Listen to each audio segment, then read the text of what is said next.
For everybody is difficult, but for women it's double, more. Et c'est difficile pour tout le monde, mais pour les femmes, c'est 2 fois plus difficile. Because there's so many times I stay in the street, I am living in jungle, Il y a tellement de moments où j'étais comme ça, dans la rue, dans la jungle, à une frontière, où je me suis sentie tellement seule et en insécurité en tant que femme.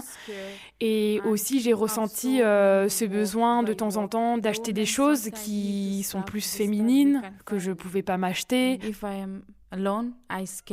Parfois, j'avais peur en tant que femme par rapport à tous ces hommes aussi qui sont partout. Mais moi, heureusement, j'avais mon chéri avec moi. Mais du coup, j'avais aussi peur pour lui. J'avais peur, si jamais il dit un mot de travers, peut-être qu'il va se battre, peut-être qu'il va se faire tuer. Et donc, j'avais aussi cette peur pour lui. I want to find friend because I don't want to alone. J'avais très envie de trouver une amie, un peu comme une sœur avec qui je pourrais partager plein de choses, mais pour l'instant je n'ai pas trouvé, je la cherche encore. I try to find.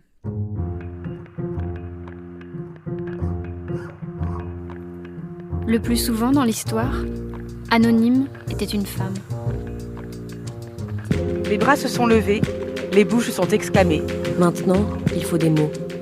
Ça dure toute la vie, une évasion. C'est tout le temps à refaire. Le féminisme est une révolution, pas un réaménagement des consignes marketing. Toutes ces vies, infiniment obscures, il reste à les enregistrer. Un podcast à soi, par Charlotte Bien-Aimée. Épisode 36, Migrante et combattante.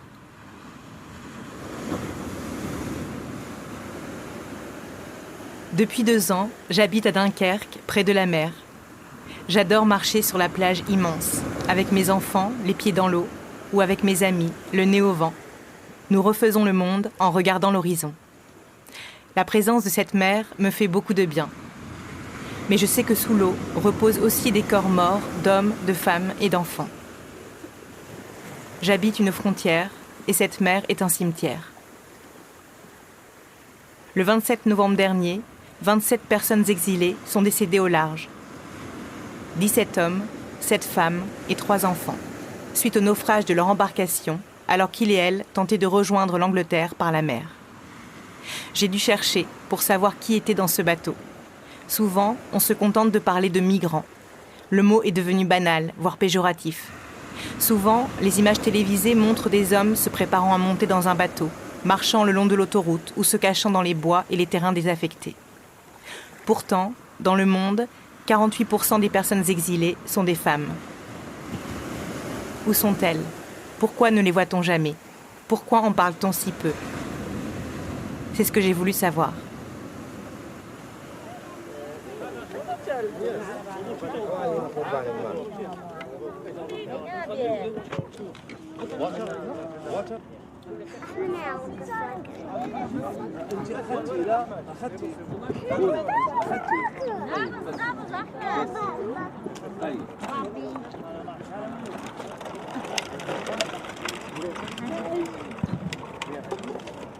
Je me suis d'abord rendue à Grande-Synthe, au sud de Dunkerque, sur un campement informel sans cesse démantelé par la police. À défaut de lieu d'accueil digne de ce nom, des exilés y survivent en attendant de tenter le passage vers l'Angleterre. Près de l'autoroute, le long d'une voie de chemin de fer désaffectée, des tentes bleues sont alignées. Ce jour-là, environ 300 personnes sont présentes, dont beaucoup de femmes et d'enfants.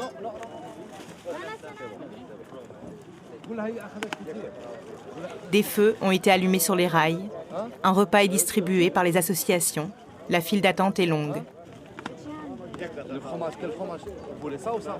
Un peu plus loin, les bénévoles du Refugee Women's Center arrivent avec leurs camions remplis de couvertures, de couches, de chaussures, de vêtements et de serviettes hygiéniques. C'est pour genre réviser le maquillage. Oui, se laver. Ouais, c'est bien. Oui, c'est bien, maquillage. Ok. La team, ils arrivent dans 5 minutes. D'accord, ça marche. L'association soutient les femmes exilées dans le nord de la France. Elle travaille à créer des liens de confiance avec elles pour les accompagner et les réorienter vers des services spécialisés. Féministes, les bénévoles cherchent à installer aussi régulièrement des petits espaces réservés aux femmes. pour qu'elle puisse souffler au milieu de ces lieux accaparés par les hommes. Tous les jeudis, elle se retrouve au Secours catholique qui leur a prêté un local. Les femmes exilées peuvent venir échanger entre elles et partager un café. C'est là-bas que j'ai rencontré Sherifa. Je viens souvent ici là, rencontrer les filles. On joue ensemble des cartes. Ouais. Ici, si tu n'as pas la famille, tu peux pleurer sur les épaules. Tu as des gens avec toi. Tu n'es pas seul. Ça me fait du bien d'avoir des gens aussi comme moi. Ça me plaît. Ils veulent aussi ce que moi je veux. Même si je ne parle pas anglais, je ne parle pas arabe, on se parle quand même un peu. On se comprend un peu. Il y a d'autres filles même que j'ai rencontrées qui sont déjà tous partis. En Angleterre? Oui. Elles me manquent beaucoup, mais c'est la vie. On se rencontre, on crée l'amitié, on est comme la famille, après on se sépare. Et du coup, c'était des amies femmes surtout ou... Oui. Les femmes. Oui. Et aussi des garçons. Ceux que je peux causer avec eux sans qu'il y a rien de sérieux comme relation sexuelle comme ça. C'est juste des amis comme ça, simples. J'ai eu 2 amis garçons ici. On se comprenait quand même parce que nous aussi, on était des voyageurs comme j'étais. J'ai fait beaucoup de parcours. Je suis quittée du Cameroun, Niger, Nigeria, Algérie, Maroc. Je suis arrivée à Las Palmas. De Las Palmas, je suis quittée de Las Palmas pour aller à Tenerife. De Tenerife, je suis allée à Cordoba, la ville de l'Espagne. De Cordoba, je suis allée à Puente Genil. De Puente Genil, je suis ici. Les moments difficiles, c'est quand tu ne parviens pas à manger, tu ne trouves pas à manger, tu ne trouves pas d'où dormir. Tu es entouré des gens que tu ne sais pas si ils vont te faire du mal ou pas. On était 2 filles du Cameroun dans le groupe des garçons. On était plus de 12 personnes et 2 filles. Il y avait un garçon parmi nous qui prenait notre défense, qui nous protégeait contre les autres. Parce que les autres avaient déjà les mauvaises intentions, donc lui, il ne voulait pas. Il y a d'autres aussi qui veulent en profiter. C'est trop dur de les repousser parce qu'eux, ici, ils ont besoin d'une femme. Mais ça ne veut dire pas que la première femme que tu vas voir, tu vas tomber dessus.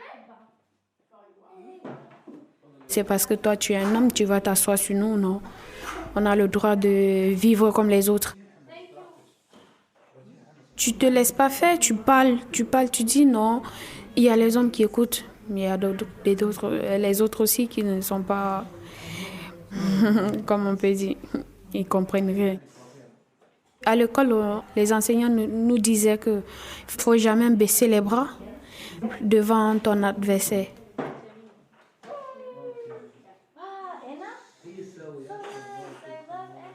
Je suis quittée de mon pays à cause du mariage forcé que je ne voulais pas. C'est plutôt ma mère qui a tout organisé. Bon, moi, j'étais là, je ne savais rien, je ne savais pas ce qui s'est passé. Bon. Je me suis réveillée un bon matin, on m'a dit, bon, habille-toi, tu vas aller dans ta maison. J'ai dit, mais quelle maison? On m'a dit, chez ton mari. Quand je suis arrivée, c'était pas mal. Tu sais, le début de quelque chose, c'est toujours bien. J'ai eu 2 enfants là-bas. La première, Aïssato. J'avais 16 ans. Après quelques années, la famille de mon mari ne m'aimait plus et me détestait. Peut-être eux, ils pensaient que je devais venir là-bas pour travailler pour eux. Tout ce qu'eux te disent, tu fais, tu laves, tu prépares pour eux. Les menaces, parfois, ils ne me donnent même plus à manger. Comme on dit, torture morale, tu ne peux rien y faire. En plus de ça, je n'ai pas d'argent. Ils ne me donnaient pas de l'argent pour que je puisse faire des économies qui peuvent m'aider. Non. Moi, j'ai ressenti plutôt que lui, il ne m'aimait pas. Donc, c'est comme si on l'avait forcé de faire quelque chose que lui-même, il ne voulait pas. Parfois, il part travailler, il donne l'argent plutôt à sa maman. J'étais comme une prisonnière là-bas. J'étais alors enceinte de la deuxième. Mais je lui ai dit qu'un jour je vais quitter, je veux partir de la maison là où on était. Il me dit, faut laisser ça. Tu penses que toi, tu peux aller où? Ta vie, c'est ici, quelque chose comme ça. Je me suis réveillée un bon matin, j'ai dit non, je veux quitter. Mais je ne supportais plus. On n'est pas les esclaves quand même. Ce sont les amis qui m'ont aidé à m'échapper là-bas. Je n'avais rien. C'est une copine qu'on a voyagé ensemble qui m'a conseillé. Elle vivait la même situation que moi. Et Dieu merci, elle connaissait des contacts, des gens qui font voyager pour venir en Europe. Je me suis réveillée le matin. Je donnais à manger à la petite et celle qui avait 3 mois. Je suis partie à la maison, là où ma mère était. J'ai dit à ma mère d'attraper les enfants, que je reviens. Bon, je suis partie. Je pouvais rien y faire. Parce que d'abord, je n'avais pas de l'argent pour les nourrir. C'était le seul moyen que je pouvais faire.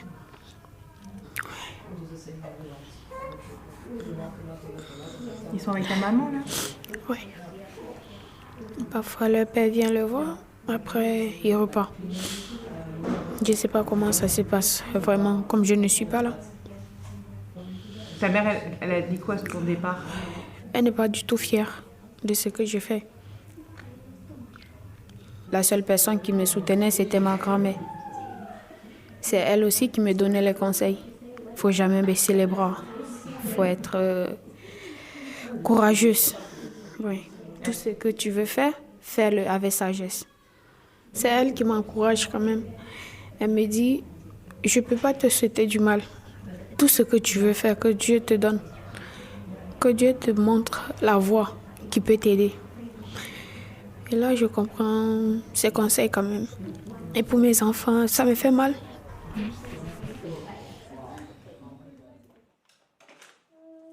Je suis allée retrouver ma copine. On a pris la moto, on s'est rendu dans la grande ville. On a pris la voiture. C'est elle qui payait tout. Je lui ai dit, je te rembourserai le jour que j'aurai. On est quitté au Cameroun, on est parti au Nigeria. On a passé la nuit là-bas, dans l'hôtel, avec la personne qui nous accompagnait pour nous faire arriver en Algérie. Et voilà.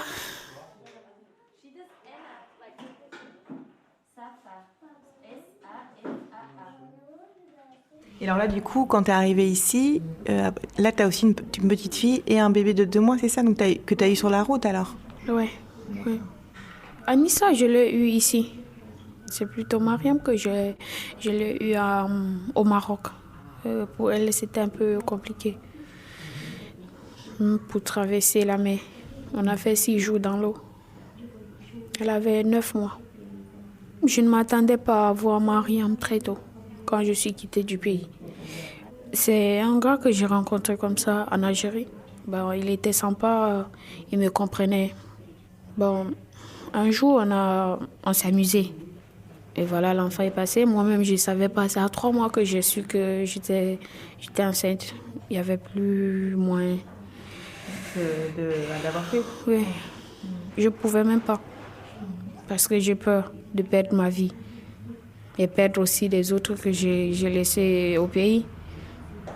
Si moi-même, je ne prends pas soin de ceux qui sont au pays, qui va prendre soin de ses enfants? Moi, mon rêve, c'est de réunir tous mes enfants à côté de moi pour que tout ce que j'ai vécu, l'une d'elles ne puisse pas avoir vécu ça. J'aimerais pas que ce qui m'est arrivé les arrive aussi. Parce que c'est ça qui les attend, le mariage. Je me bats toujours pour elle. J'essaie de ne pas être toujours triste, de ne pas mettre beaucoup de choses sur ma tête pour eux. Pour que si je travaille, je pars de l'autre côté, je puisse chercher un travail qui peut m'aider. Et comme ça, je peux les aider aussi. On ne peut pas perdre espoir. Quand il y a la vie, il y a espoir. C'est si je veux, j'aurai. C'est ce que le papa de Anissa m'a appris. Qu'il ne faut jamais dire jamais. que tu peux pas avoir ça. Lui aussi, il était sympa. Il est sympa, pas qu'il était. Il me comprend sur mes problèmes.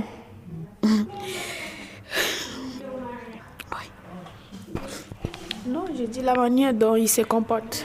Ouais. Je comprends. Il prend soin de toi. Oui. Il répond à tous mes besoins. Les besoins d'une femme.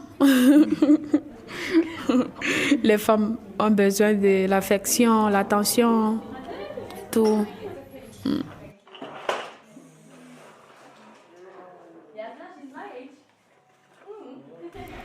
Je compte toujours partir. Je ne veux pas rester en France. En Angleterre, mon frère a dit que je peux travailler là-bas, sans papier. Et j'ai aussi le droit de vivre comme les autres. Mais ici, c'est impossible. Je ne peux pas travailler chez quelqu'un sans des papiers. La personne aussi n'est pas en sécurité. Moi aussi, je ne suis pas en sécurité contre la police. Et qu'est-ce que tu aimerais bien faire comme travail alors? Ça me plairait de faire la manicure, placer les ongles, mettre du maquillage, les cheveux aussi. Parce que quand une fille se maquille, elle est très belle. Et toi, maintenant, tu n'es pas maquillée, là? Moi, je ne suis pas maquillée. Un petit peu, non? Non. Pas du tout. Moi, j'aime être naturelle. Je préfère ça. Mais tu aimes bien maquiller les autres? Ouais. Si les autres aiment, je les maquille. Là, du coup, tu veux passer en Angleterre avec tes enfants? Oui. Comment tu fais, du coup? T'es aidée aussi? T'as d'autres amis ou des hommes aussi qui t'accompagnent? Ou tu vas toute seule? T'as déjà essayé plusieurs fois ou... Les 2 amis que j'étais parlé, ce sont eux que j'ai voyagé avec eux. L'un d'eux, il est maintenant en Angleterre. Parce que je venais d'avoir Anissa. Elle avait 1 mois. Il m'a prévenu, il m'a dit que, bon, Chérifa, comme tu vois, je veux essayer de partir. Si je pars pas, on est toujours ensemble. Mais si je pars, que Dieu te montre la route, que tu puisses nous rejoindre. Et le matin, j'ai appris il m'a envoyé le message que je suis déjà en Angleterre. Je lui ai dit, Dieu n'avait pas décidé que c'est nous 2 qui vont entrer. T'aurais voulu qu'il t'attende? Oui. Mais il y a l'autre aussi qui veut essayer de partir.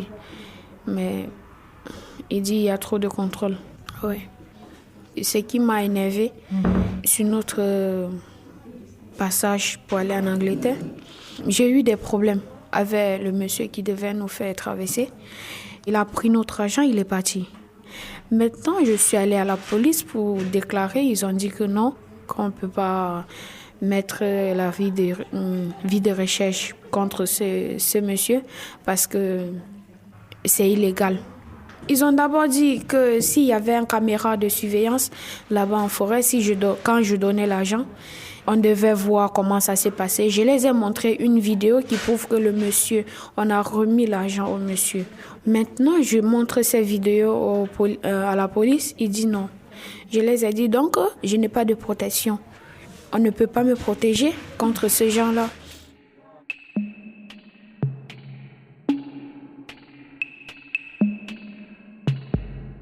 Avoir assez de courage.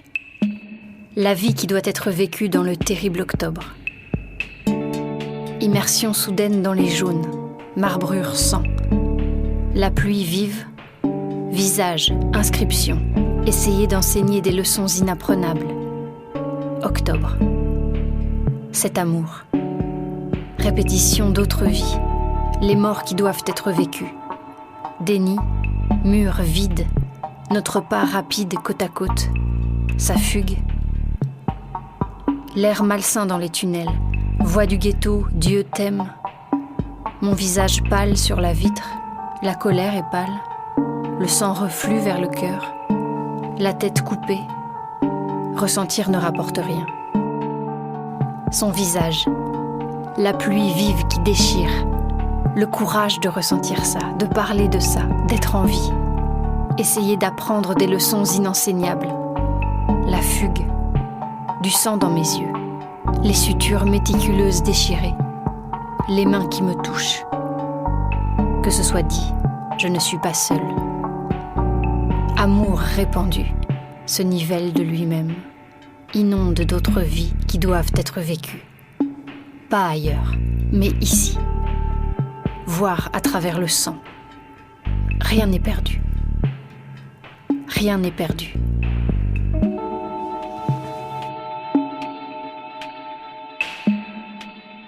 Adrienne Rich, pas ailleurs, mais ici.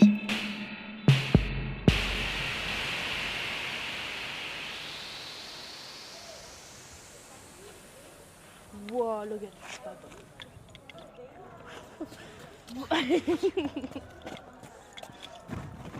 Dans son livre « Les damnés de la mer », la géographe Camille Schmoll tient à rappeler que les femmes exilées ne sont ni des victimes, ni des héroïnes. Elles partent pour de multiples raisons qui parfois s'imbriquent. Discrimination de genre, raisons économiques, politiques, pour des études, des histoires d'amour, des envies de liberté.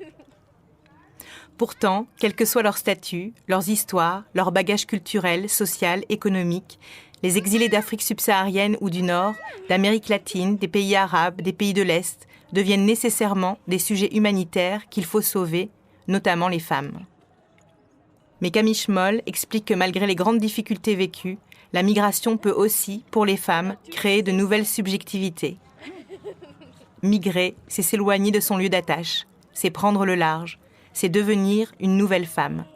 Pour Camille Schmoll, c'est aussi pour cela que les migrations des femmes font peur. Peut-être est-ce aussi pour cela qu'on parle très peu d'elles.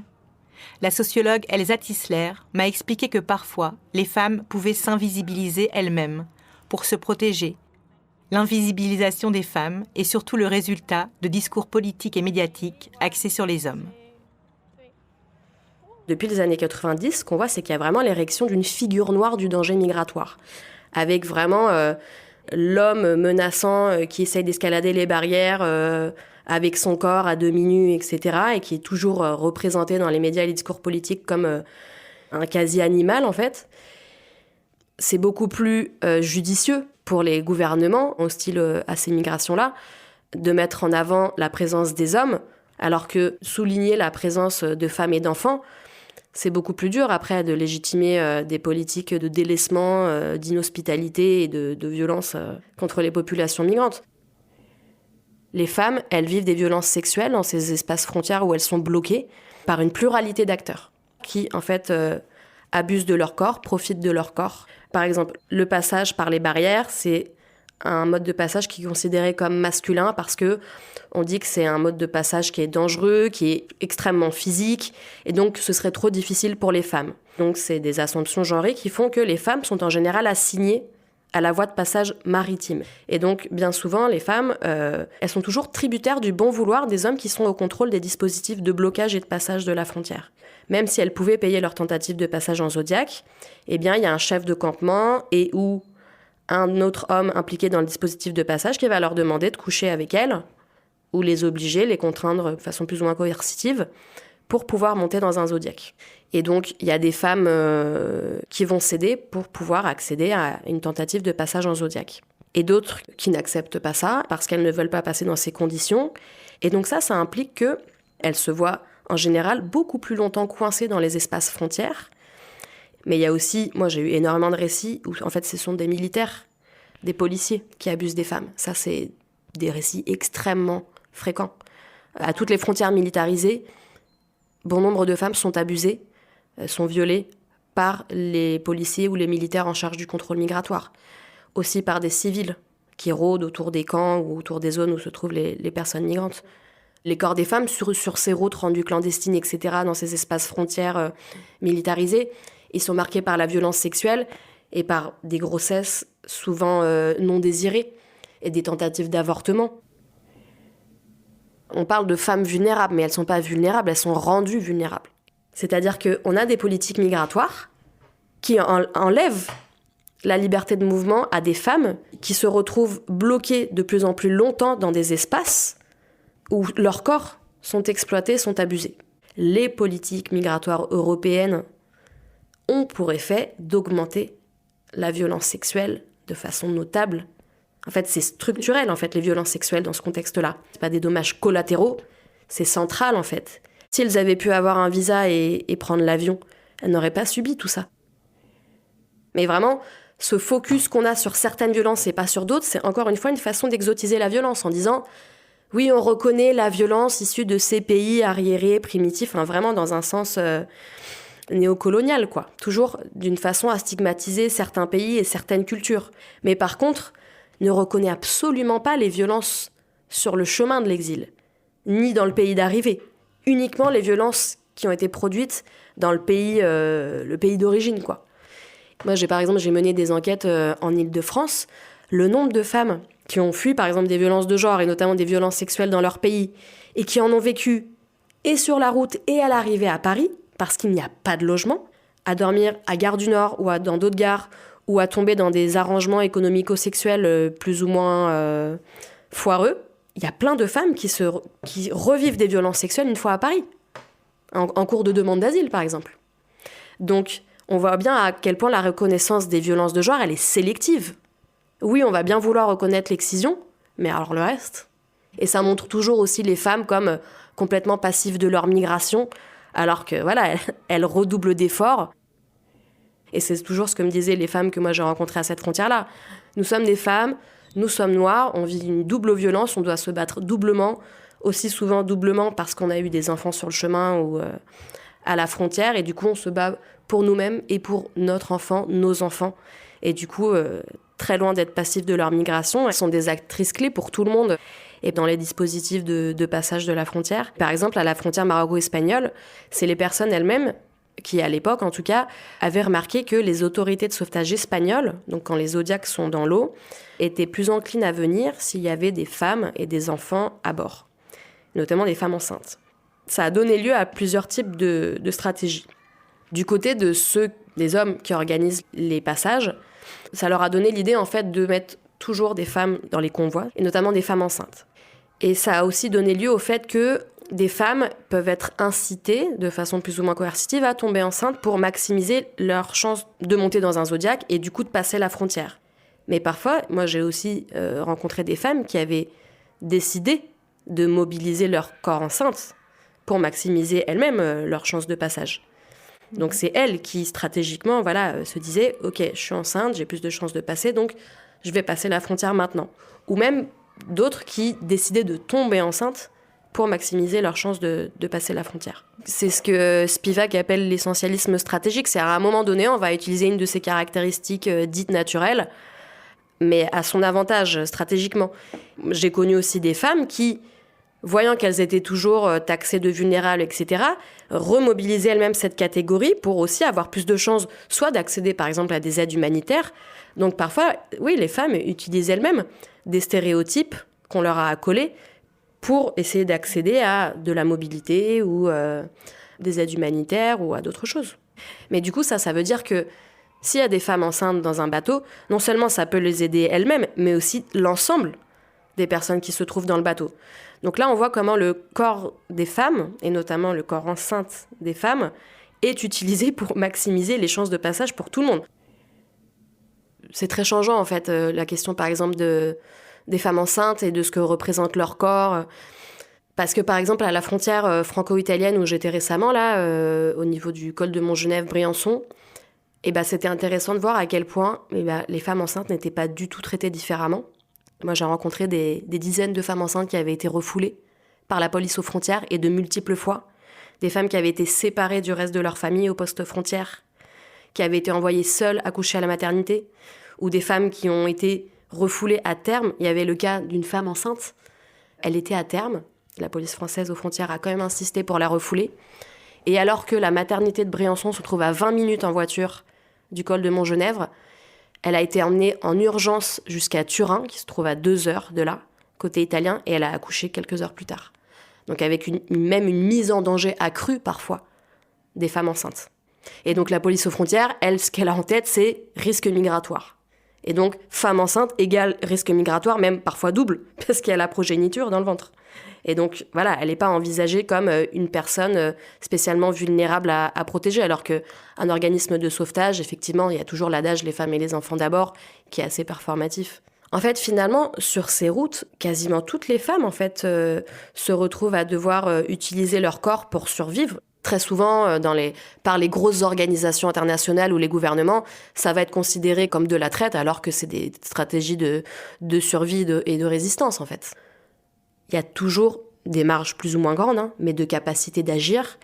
Et en fait, parfois, même, on peut considérer que leur simple présence dans ces espaces frontières, c'est de la puissance, en fait. C'est une façon de dire, vous voulez pas qu'on soit là? Eh ben, on est là quand même. Et on réfute l'ordre migratoire qu'on nous impose. Et on veut arracher notre liberté de circulation.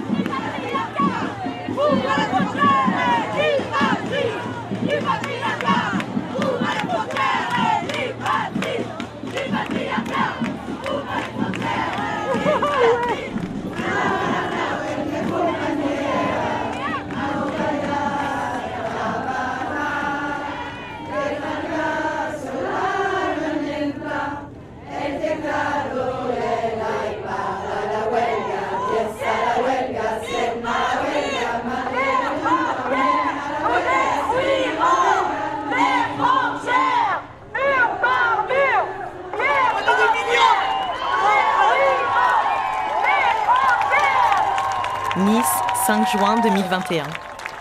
Des milliers de féministes manifestent pour réaffirmer que la liberté de circulation est une liberté fondamentale et qu'une Europe ouverte et hospitalière est possible. Soutenue par une centaine d'organisations, signataires de l'appel Tout aux frontières, l'action, la criminalisation des personnes migrantes et de celles qui les aident, les violences faites aux femmes et aux enfants sur la route de l'exil. Au quotidien, les associations et les personnes exilées doivent gérer l'urgence, trouver des logements, manger, de quoi s'habiller, habiller les enfants, se soigner. Aujourd'hui, elles veulent se rendre visibles ensemble dans la joie. Maquillées, colorées, des cerfs-volants à la main, elles défilent dans les rues de Nice, le long de la promenade des Anglais, devant les hôtels de luxe et les yachts. Elles brandissent des poings levés et elles chantent.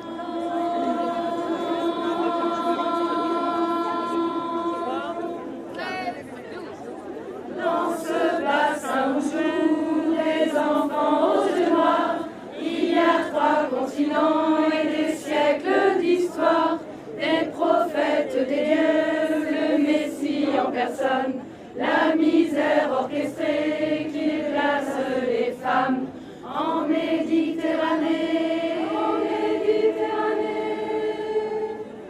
Il y a l'odeur du sang qui flotte sur ces rives et des pays meurtris comme autant de plaies vives. Des îles barbelées, des murs qui emprisonnent. Il y a des émigrés que les États rançonnent. Des îles barbelées, des murs qui emprisonnent. Il y a des exilés que l'Europe abandonne. Il y a des femmes qui arrivent en vélo là. Oui, oui. Elles sont venues d'une autre ville. Oui, tout le monde est très heureux de se rencontrer. Comme ça, on peut sentir la force que nous avons et que c'est le paradis être femme. Je vois beaucoup d'enthousiasme, beaucoup de femmes qui sont heureuses d'être ensemble. Je regarde la force des femmes, en fait. Je ressens la force des femmes. Ça me touche beaucoup. Je me sens comme si parfois je suis chez moi. Ce type d'espace me font sentir chez moi parce que les femmes se touchent, se regardent et ils font de différentes choses ensemble. Alors c'est comme si la sensation d'être étrangère est un peu à côté. Je suis professeure à l'université publique à Mexico. Et alors, comme j'étais en train d'apprendre le français, et la France est un pays qui me touche beaucoup à cause de sa culture, à cause de sa tradition avec la langue, l'amour pour la langue, etc. Et j'ai décidé de venir pour terminer d'apprendre le français. Et alors, c'était un mouvement privilégié. Non? Et la majorité de la population latino-américaine n'a pas les mêmes conditions. Mais même comme ça, je ressens un peu de vulnérabilité pour le fait d'être migrante, d'être une femme latino-américaine. En fait, les femmes latino-américaines, il y a l'idée, non, que nous sommes très exotiques, très sexuelles, très... On dit, non, je suis professeur, j'ai une vie académique, je ne sais pas danser. Je ne réponds pas à les stéréotypes latino-américains et je considère que je suis privilégiée parce que j'ai fait des études universitaires, etc. Mais même comme ça, c'est difficile d'arriver en France, même si tu as l'argent. Tu dois montrer que tu vas faire des études. Il y a un soupçon à cause de ton origine. J'ai un titre de séjour pour une année. Après, je dois montrer que j'ai de bonnes notes à l'université pour refaire le titre de séjour. Je dois montrer que je suis une bonne personne, non? Que je suis une personne qui est ici, et non seulement pas pour profiter de l'État français, mais surtout pour apporter les choses que j'ai pu apporter de mon culture, parce que c'est comme tu dois passer dans la société. Non? Je crois que les femmes et les migrantes ont un point en commun, que c'est l'instrumentalisation. Parce que je crois que nous, les femmes, c'est la même chose. Nous sommes tout le temps en train de montrer que nous sommes de bonnes femmes, que nous avons une bonne vie. Et pourquoi est-ce qu'on doit montrer quelque chose pour être respecté? Ou pourquoi, quand nous sommes des victimes de violences, la question se met autour de notre vie?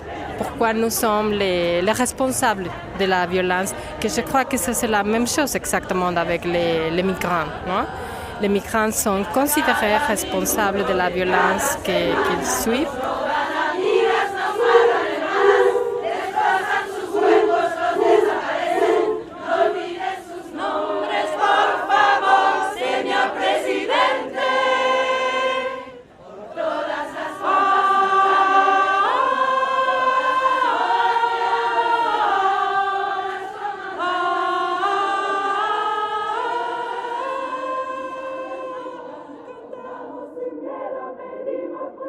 Que l'État tremble, le ciel, les rues. Que tremblent les juges et le pouvoir judiciaire.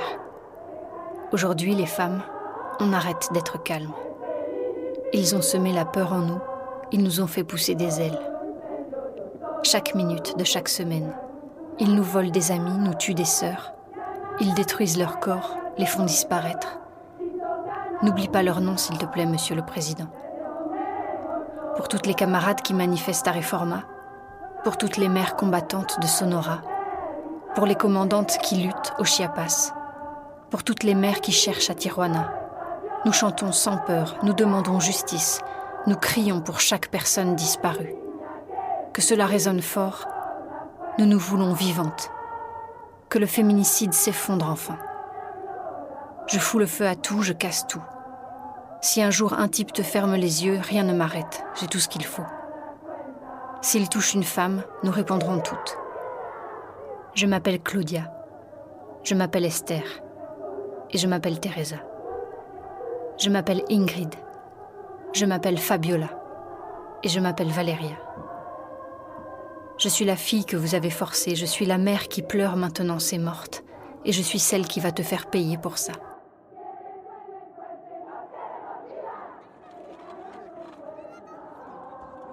Sur le camp de Grande-Sainte, j'ai vu des enfants emmitouflés attendre sur un coin de trottoir, jouer avec des petits vélos en plastique sale, des caddies abandonnés, des cailloux. C'était insupportable. J'ai aussi vu des femmes, bénévoles de l'association Project Play, leur proposer des activités, de la musique, de la peinture, de la danse, tous les après-midi. L'association a été créée en 2018 par 2 femmes qui ont constaté le manque criant de soutien et de protection pour les enfants dans les camps informels de Dunkerque. J'ai aussi rencontré beaucoup de jeunes garçons et de jeunes filles épuisés par le voyage et tristes d'avoir dû quitter leur quotidien d'écolier. Une jeune fille m'a raconté la peur dans les tentes la nuit et le froid. Elle parlait quelques mots d'anglais. Elsa Tisler m'a expliqué qu'aux frontières et sur les routes migratoires, beaucoup de jeunes filles développaient entre elles une très forte sororité pour se soutenir jusqu'au bout, prendre soin les unes des autres. Je me souviens notamment du récit de cette jeune Iranienne, Elia, qui racontait qu'à un moment dans leur parcours avec ses parents et ses frères et sœurs, ils s'étaient retrouvés bloqués dans un camp en Bosnie pendant 3 mois, je crois. Et elle racontait que dans le camp, il lui était arrivé un truc très grave. Alors, je ne lui ai pas demandé les détails, mais je comprends que c'était une agression sexuelle. Et donc, elle se retrouve à l'hôpital pendant 3 semaines. Et bien, c'est sur son lit d'hôpital qu'elle se dit « Ça y est, maintenant, je veux maîtriser l'anglais parce que je veux que personne ne traduise pour moi ce qui m'est arrivé et je veux pouvoir aider d'autres femmes en exil qui sont dans la même situation que moi. » La langue, c'était vraiment une façon pour elle de se défendre elle-même, mais aussi d'aider d'autres femmes. J'ai rencontré beaucoup là, de familles afghanes et iraniennes à Briançon et plein de fois, je ne sais pas pourquoi, c'était sûrement le hasard, mais c'était des jeunes filles en fait, qui étaient les aînées de leur famille. Elles avaient 12, 14 ans, 16 ans. Et en fait, elles se retrouvaient vraiment en front line pendant tout le chemin migratoire parce que ce sont les seules qui vont parler anglais. Leurs parents ne parlent pas un mot d'anglais. Et leurs frères et sœurs sont plus jeunes qu'elles. Et du coup, ces enfants, ces filles ou ces jeunes filles, elles se retrouvent à être les interlocutrices des acteurs humanitaires, des acteurs policiers, militaires, des passeurs. Et sur des trajets d'exil de plusieurs années, ces jeunes filles, en fait, voilà, elles étaient devenues un peu les chefs de famille de par leur capacité linguistique, soit qu'elles avaient avant de partir, soit qu'elles se sont fait en route, en fait. Et voir ces enfants qui sont obligés de passer par des chemins en montagne, l'hiver, la nuit, en haute montagne avec la neige, c'est hallucinant de voir comment ces politiques contraignent la vie de ces gens et de ces enfants. Et par exemple, la dernière fois que j'étais à Briançon, là, j'ai fait des maraudes. Ça consiste à essayer d'aider les personnes qui passent la montagne la nuit pour faire en sorte qu'il n'y ait pas d'accident et qu'ils ne se perdent pas en montagne ou qu'il n'y ait pas de chute mortelle ou des choses comme ça. Et donc ce soir-là, on tombe sur 2 familles afghanes qui avaient des tout petits enfants, dont le plus petit avait 8 mois. Donc une première famille arrive à être emmenée jusqu'au refuge solidaire, etc. Puis une deuxième famille attend, on attendait dans le noir, dans le froid, il faisait -10. Et là, en fait, il y avait une petite fille qui avait, je crois, moins de 2 ans, qui s'impatientait, en fait. Elle comprenait pas ce qu'elle faisait là, etc. Et donc son père commence à lui parler. Donc moi, je parle pas... Je sais pas ce qu'il lui disait, mais après, le père m'explique en anglais qu'il lui a dit qu'il faisait du camping. En fait, il lui faisait croire qu'ils étaient en train de faire du camping. Et moi, tout de suite, là, j'ai pensé au film La vie est belle, en fait. Et je me souviens d'une famille, là, c'était des Iraniens. Et le père et la mère, en fait, ils avaient tenté de passer 5 et 6 fois la frontière. Finalement, la mère était passée toute seule parce qu'elle avait fait une crise nerveuse à la frontière. Donc finalement, elle avait été emmenée à l'hôpital côté français. Du coup, elle avait été séparée de son mari et de ses 2 fillettes qui avaient 2-3 ans. Finalement, la 6e fois, ils avaient réussi à passer. Mais donc la famille se retrouve à Briançon. Et en fait, je me souviens, j'avais fait des interviews d'abord avec la mère puis avec le père. Et les deux, ce qui les avait choqués, c'était le trauma que ça avait infligé à leur enfant, en fait. Pourtant, c'était des personnes qui avaient fait, 3 ans sur la route, avec des violences à toutes les frontières, etc. Notamment beaucoup les récits sur la violence à la frontière entre la Bosnie et la Croatie. Mais là, vraiment, les parents étaient extrêmement choqués du comportement de la police aux frontières, qui n'avait même pas voulu aider les fillettes à descendre la montagne en leur tenant la main. Ils avaient refusé. Les fillettes, en fait, enfermées à la police aux frontières, au poste de Montgenèvre, elles en faisaient des cauchemars, en fait, de la police. Elles criaient dans leur cauchemar « La police va nous tuer, la police va nous tuer ». Et là, il s'agissait de la police française. À l'hôpital de Briançon, il y avait une médecin qui m'expliquait que, en fait, on leur demandait de faire quelque chose d'illégal. C'est-à-dire que quand il y avait des enfants ou des mineurs non accompagnés qui étaient emmenés à l'hôpital de Briançon, une fois qu'on avait fini de s'occuper d'eux, on les laissait sortir de l'hôpital comme ça, alors que c'est interdit de laisser sortir un mineur d'un hôpital français. Quelle que soit sa nationalité, son statut, c'est interdit. Mais vu que ce sont des enfants migrants, des enfants exilés, on leur demandait de les foutre à la porte, quoi. C'est pas comme nos enfants. Ce sont des enfants autres, donc à qui on n'accorde pas, en fait, la même importance, en fait.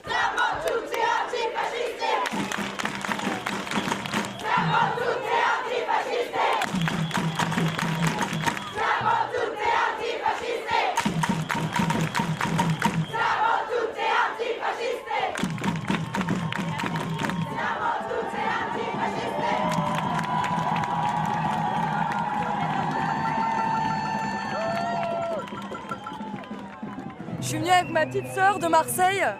On est venu en famille parce que idéologiquement, voilà, cette situation en Europe, elle est plus soutenable.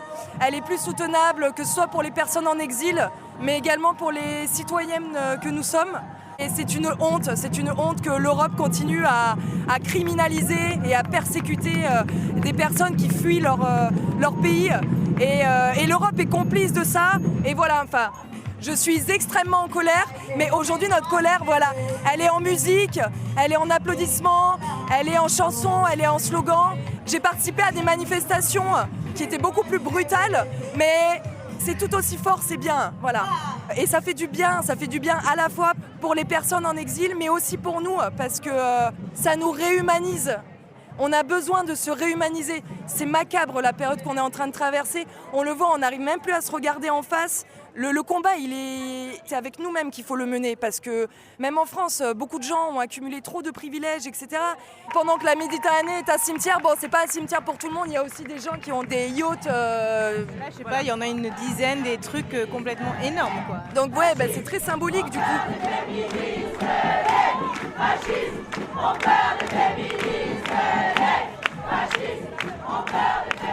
Place Masséna, il y a un groupe de fachos qui a essayé d'entrer. Et là, on est tous arrivés en force pour les sortir de là, quoi. On ne conçoit pas que des personnes puissent vouloir s'opposer à ce qu'on fait là. C'est ce qui est juste, quoi. Là, ce qui essaye de se construire là, c'est pas qu'aujourd'hui, c'est une suite réelle. Hein. C'est pas juste on est dans la rue, on chante, on se dit des beaux mots. J'ai l'impression que les personnes qui sont là, elles ont envie de continuer d'agir. Voilà, Pinard, elle le disait, on a créé un collectif, il y a des groupes locaux partout. Même si des fois, j'ai l'impression que ce contre quoi on se bat, c'est tellement immense, tellement fort que je sais pas si on y arrivera. Comment on peut vivre dans un monde comme ça, en fait ? Moi, je sens qu'il y a des trucs qui me fait étouffer, quoi. La colère et la tristesse que ça peut me faire ressentir fait écho à la mienne, même si c'est pas comparable. Moi, je pense que on peut pleurer, on peut crier, on peut se mettre en colère, on peut exprimer ce qui nous fait pas du bien. Et j'ai senti la puissance que ça pouvait générer chez moi pour agir, en fait.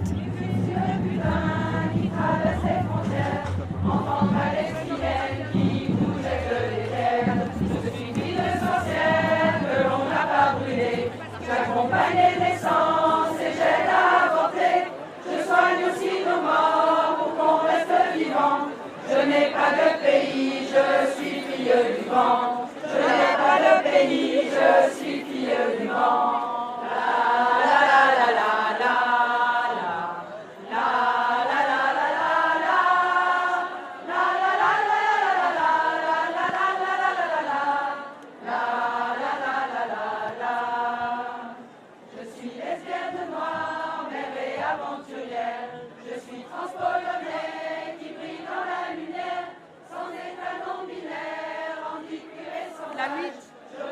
C'était un podcast à soi par Charlotte Bien-Aimée.